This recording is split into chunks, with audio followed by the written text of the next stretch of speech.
પાલનપુરના આકાશમાં થનારી અવકાશી ઘટના. ઇન્ટરનેશનલ સ્પેસ સ્ટેશનનું પસાર થવું.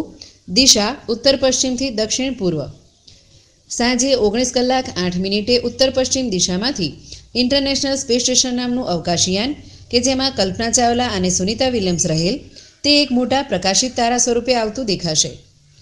19:08 આ અવકાશયાન ઉત્તર પશ્ચિમ બાજુથી આવતું દેખાશે અને 19:10 માથા પરના લાલ રોહિણી તારાની પૂર્વ તરફથી પસાર થઈ મૃગમંડળને વચ્ચેથી ચીરતું આગળ નિર્ધારિત માર્ગ મુજબ શ્વાનમંડળના સૌથી વધુ ચમકતા વ્યાઘ્રની પશ્ચિમ બાજુમાંથી પસાર થઈને 19:13:47 દક્ષિણ પૂર્વ તરફ ઓજલ થતું જોવા મળશે.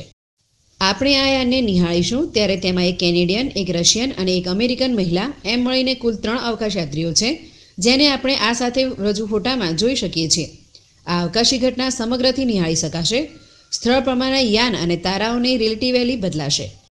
આપણે આ યાનને નિહાળીશું ત્યારે તેમાં એક કેનેડિયન, એક રશિયન અને એક અમેરિકન મહિલા એમ મળીને કુલ 3 અવકાશયાત્રીઓ છે, જેને આપણે આ સાથે રજૂ ફોટામાં જોઈ શકીએ છીએ. આ અવકાશી ઘટના સમગ્રથી નિહાળી શકાશે. સ્થળ પ્રમાણે યાન અને તારાઓની રિલેટિવલી બદલાશે.